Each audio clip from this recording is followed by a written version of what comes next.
It's often said that cinema, by its very nature, is voyeuristic, because film offers the audience a window into the hidden lives of others. Watching people's stories on the big and small screen can indeed be fascinating and exhilarating. But the act of looking can also feel uncomfortable, invasive, even violating. Underpinning these uncomfortable moments, we can find some alarming messages about the role of consent.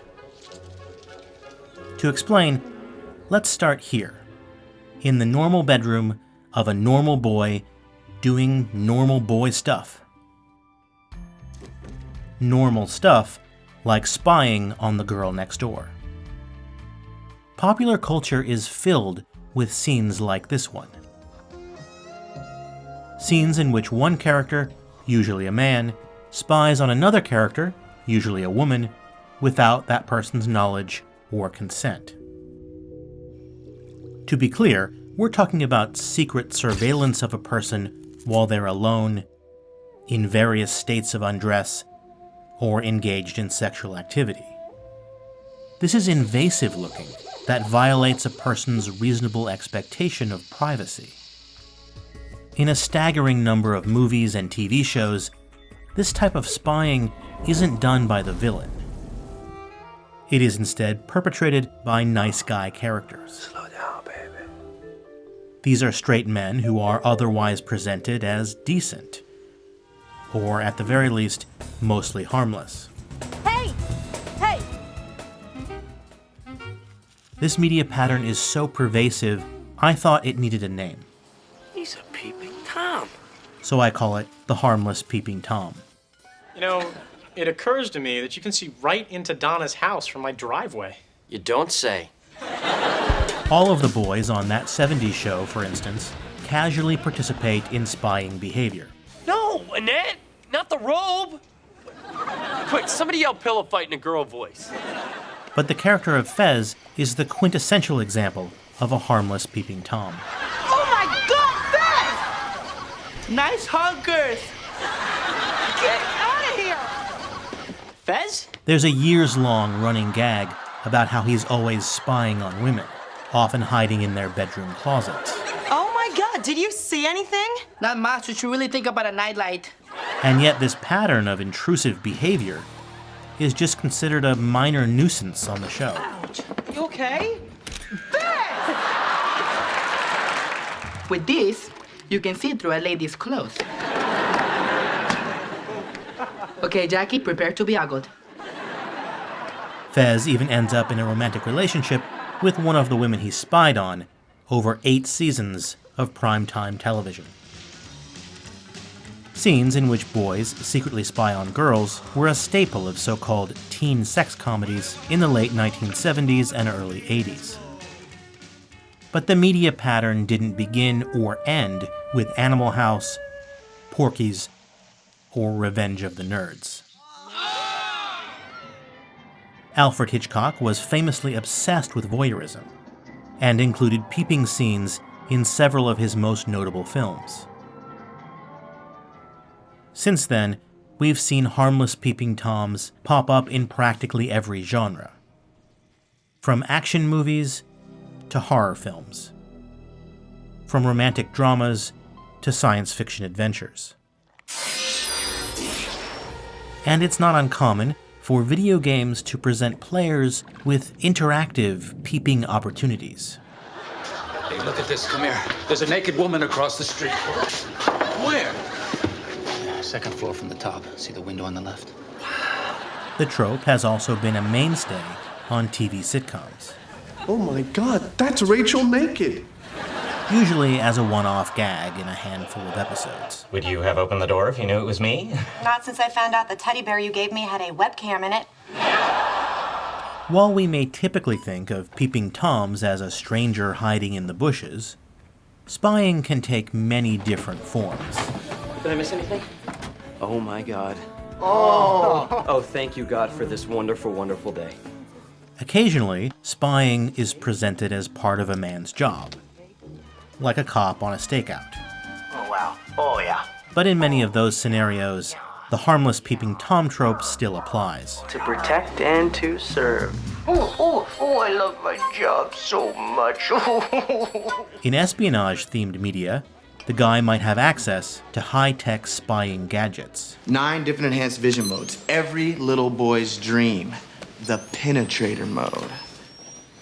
And would you look at that? In superhero stories or supernatural plotlines, the guy's powers may be used as a way to gain access to a woman's body. And he saw that it was good. Superman, for example, is often upheld as a paragon of good, decent manhood. And yet even he steals a quick peek from time to time. Harmless peeping Toms aren't always the hero. But they're not the villain either. I wind up seeing a lot more of Ava than I bargained for. Even when the protagonist has, let's say, questionable morals, or is involved in other criminal activities, the spying itself isn't framed as a strike against his character. And critically, the audience is still meant to identify with him as he's peeping. What? It's not unusual for invasions of privacy to be framed as endearing. Excuse me. Oh! I think you're in my box. Close your eyes. Or just the innocuous behavior of a guy with a crush. Even when peeping is called out as pathetic, annoying, or a little creepy, It was an accident. You're an asshole. his actions are, more often than not, quickly forgiven and forgotten. A good way to illustrate the deeper problem here can be found in the no peeking plot cliché. How'd you see it? You said you wouldn't look. Sorry, as I told you, the hero always peeks. The setup is a familiar one. A woman needs to change clothes for some reason, but her guy friend is standing right there. You're not bothering me. So naturally, she asks him to turn around or close his eyes while she undresses. Would you please turn around? Why? Just turn around. Just look over there for a second. Yeah. Just turn around and look at the waterfall, Skippy. All right, please? Fine. Stand guard, no peeking. Does our protagonist respect her wishes? Of course not. Don't look. I said your eyes have to go over there. Yeah, no. Most of the time, he peeks anyway. Turn around. Now. Turn around. And there are rarely any consequences for violating her trust. In fact, his transgression is likely to be rewarded. Now, sometimes the women characters will explicitly ask not to be looked at, while in other examples it's just implied that the guy shouldn't be staring. It's incredibly rare to see a man who, given the opportunity, doesn't peek. Don't look. Okay. If it's a romantic story, the transgression is often presented as a sign that he's really attracted to her. Holy shit. In reality, though, if a man demonstrates a deliberate disregard for consent or women's boundaries, that should be a major, major red flag. Drop dead, dirtbag! Even though invasive spying is often considered just a nuisance crime by law enforcement, being spied on isn't a minor inconvenience for the victims. Hello? It can cause real, lasting emotional harm. Someone there? That's it. I can almost see it. Sometimes peeping scenes are filmed in a family-friendly way, There she is. while in other media, it can be much more explicit. In fact, throughout this video essay, I've had to use a lot of creative editing techniques and strategic blurring just to make the footage appropriate for YouTube. Oh, you imp, you've got nudity in there. Despite what some conservative groups would have you believe, the problem here is not the depictions of sex or nudity on screen. Depending on how it's framed, sex and nudity can be represented in all kinds of ways. Should be fine. The real issue with the harmless peeping Tom trope stems from the lack of consent between the characters in the story, and how those violations are framed as no big deal. Did you see me change out of my clothes by the jacuzzi? I thought you were catatonic. There's a common misconception that voyeurism is, by definition, looking without permission. But that is not true. Voyeurism can, and I'd argue should, be a consensual act.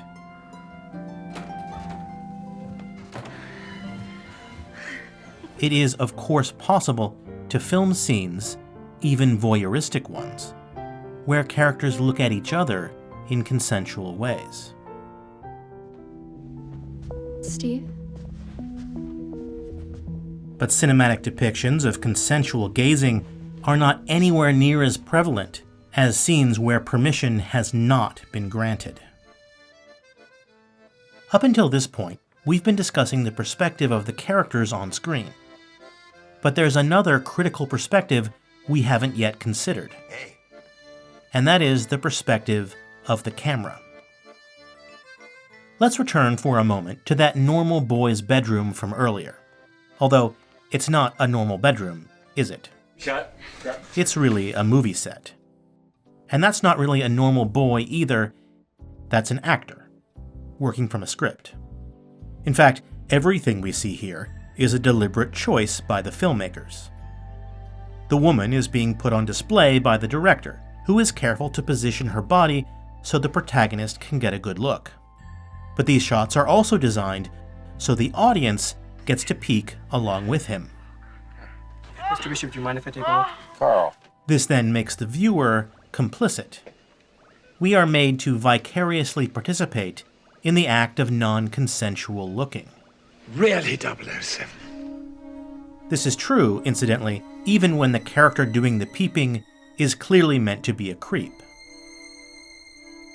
There's another important conversation to be had about what film theorist Laura Mulvey called the male gaze, especially as it relates to how the camera moves and frames women's bodies in a sexualized way, independent of the protagonist's point of view. But for our purposes here, we're mostly focusing on the perspective of the characters in the story. Now, the audience for movies is of course made up of people of all genders, but the male character's perspective is the one we are sharing, and therefore it's his lurid excitement we are meant to identify with. Just to reiterate, narratively speaking, these women don't know they're being watched, and therefore haven't given consent. Oh, God. Not to put too fine a point on it, but the reason these scenes are supposed to be titillating to the viewer is precisely because the looking is being done without permission. It's like we're seeing something we're not supposed to be seeing, which is kind of what makes it so hot. All of the actors involved in these productions have, presumably, agreed to be represented in the ways that we see on screen. But fictional representations still help normalize non-consensual behavior. Good afternoon. It's worth quickly noting the particular type of actress that filmmakers like to cast as the object of men's voyeuristic attention. Oh, mamacita. Usually, she's young, thin, white, and conventionally attractive. It's such a well-established pattern in Hollywood that whenever the victim differs from that very specific expectation, gotcha, the scene is used as a gross-out punchline. Or a transphobic joke. That dude looks like a lady. Hey, wow, look in that window! Scenes where boys surreptitiously spy on girls or women are especially common in coming-of-age stories. In these type of narratives, spying is often presented as a rite of passage. Holy Christ. As just an inevitable part of young men's sexual awakening.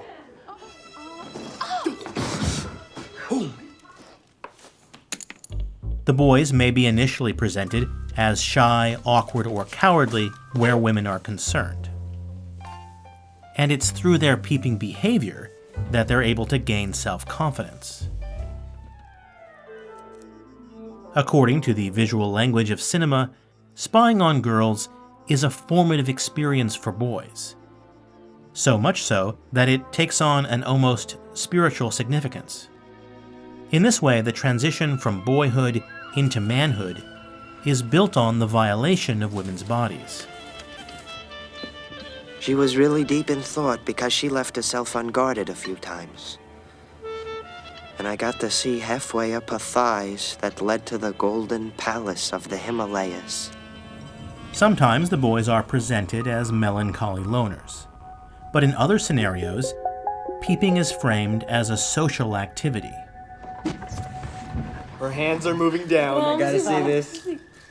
The act of objectifying women Holy shit! then becomes a bonding experience for young men. An experience that also reinforces their shared sense of male dominance. Bank it and spank it, boys. Shit, get down! Dude! Now, don't get me wrong, sexual curiosity is completely normal. However, non-consensual behavior should never be confused with healthy sexual exploration.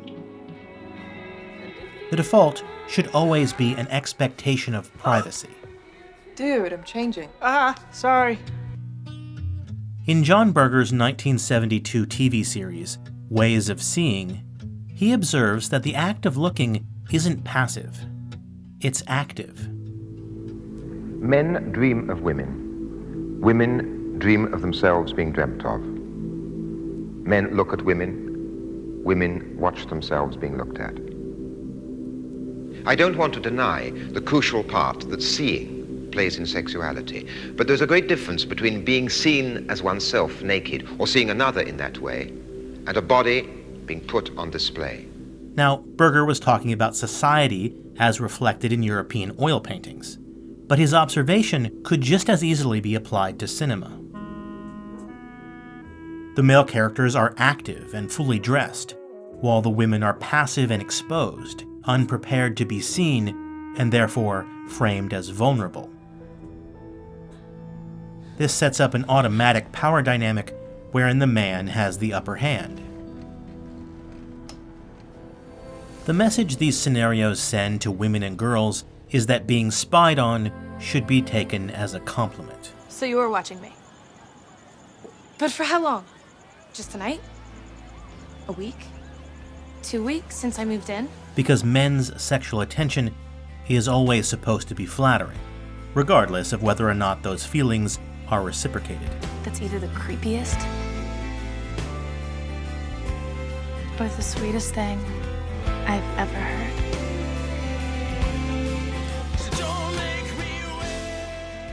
In her essay, Intrusions, author Melissa Febos explains that, just as these productions encourage men to believe that stalking and peeping are acceptable forms of courtship, likely to resolve in a love match, so do they prescribe to women a desire to be the object of such behavior. I think maybe I ought to pull this curtain. There seems to be somebody staring at you from across the court. Oh, no, don't do that. My girlfriend and I, we never pull the curtain. We just have a ball with him. In the movies and TV shows we've been discussing, it's not uncommon for the woman who is being spied on to indicate to the audience that she secretly enjoys this violation. The underlying implication is clear. To be desired by men is what gives women value. Well, I should think you'd call the police. Oh, no, that would spoil everything. After all, he's been so patient, it only seems fair. That dangerous message is compounded by another idea baked into these scenes. That when it comes to sexual desire, men and boys just can't control themselves. Watch the road. I got it. As if men are compelled by some invisible force of nature to infringe on women's bodies. The myth is not true, of course. Men and boys can, in fact, control their urges. Hold up. Still, media reinforces that myth that men aren't responsible for their own actions, occasionally by transforming the peeping Tom into a hapless victim of the woman's seductive trap. Here's Melissa Febos again, from her essay Intrusions. It is a narrative that exonerates men. The more plausible it seems that women are always performing, the less indictable the watching. Next thing you know, she starts deliberately undressing. Come on, in front of her window with the lights on. It's like she knew I was watching her. It should be ludicrous on its face to blame women for men's illicit spying. But movies consistently leave us with the impression that it's the woman's fault for allowing herself to be seen, even when in the privacy of her own home. Oh, God, you saw me? You weren't trying to entice me with your nakedness. No! And you actually thought I wanted to have sex with you? Oh, my God. Everything we've been discussing in this video is part of a larger culture of male entitlement. Too many men in our society have been taught that women's bodies should always be available to them. Available to be evaluated, to be judged, to be compared, and to be used as fuel in their personal fantasies. I believe I'm going to think about her before I go to sleep tonight. If anybody thinks about her, it's going to be me. By this twisted logic, any woman who chooses not to put herself on display is then taking away men's right to look. Oh, come on, don't go in the other room. Oh, man. At the end of the day, the harmless peeping Tom trope is anything but harmless, because it works to reinforce that sense of entitlement by telling us again and again that nice guys deserve access to women's bodies. Did you sneak a peek at my goods? I wouldn't be much of a hero if I did. Yeah, but it's okay if you peeked a little. You deserve a peek for all the good stuff you do. And that therefore, permission isn't strictly necessary. Better view of my room than I thought. I've never seen you naked. It's too bad. I've got a great body. Turn around. Turn. You're just a man, like all the others. In recent years, we have seen a rise in gender-flip variations of the trope. While these spying moments do invert the expected object-subject power dynamics, simply switching up the genders where non-consensual behavior is concerned does not magically fix the problem. Because it still reinforces that worldview where respecting someone's wishes in regards to their own body isn't important. As the old saying goes, two wrongs do not make a right. Learning about consent as it relates to looking, and not just touching, is essential. Oh my God. What? Especially given the reality of social media and the growing problem of intimate images shared without permission. I can have this? Yes. It's for you. Because you're the only man I ever want to gaze upon my body. In today's digital world, the private photos or videos of women can be a social currency among boys and men. Picture's worth 1,000 words. A currency that can grant a guy's status among his peers. That's hot. By providing evidence of a woman's submission to his sexual desires. It's not looking good, Tom. I just sent it to one other guy because he didn't believe that I'd had sex with Ruby. Again, we see how the act of exposing women's bodies, without permission, becomes a way for men to bond with each other over their shared sense of male entitlement. And the Oscar goes to... Oh, shit. TV shows like Euphoria, Sex Education, and Stargirl have all attempted to address the issue of unauthorized image sharing. Unfortunately, some TV writers just can't resist adding a big plot twist wherein it turns out the culprit is a mean girl, rather than the far more common situation in real life where the perpetrator is a current or ex-romantic partner. Joseph Lyman showed us the picture you gave him. What? Oh, your nude self-portrait. He showed it to everyone. The whole town's seen it. The freaking mayor saw it. The series Normal People includes a scene of a guy showing off a naked picture of his girlfriend. Rather than being impressed, the protagonist responds by saying it's not okay. Nothing gets a bit up showing pictures of your girlfriend like that. The moment is brief, but it's notable for two reasons. First, it's a rare example of a man calling out another guy for non-consensual behavior. And second, because the producers chose not to show that image to the audience. Even in media about how it's wrong to share private images, media makers will often ensure that the audience gets a clear view of the photos or video in question. The inclusions of these shots are unnecessary and, again, make the viewers complicit in non-consensual looking. Just as peeping is never the fault of the person who's being spied on, it is also never the fault of the people whose intimate images are distributed without their permission. The blame should rest entirely with those sharing or looking without consent. Never should have sent him those. He never should have shared them. It's still very rare to see male characters in media who honor women's privacy. It's even more rare to see men or boys intervening to prevent their peers from non-consensual looking. What? But those are the types of representations that we need. All right, closing.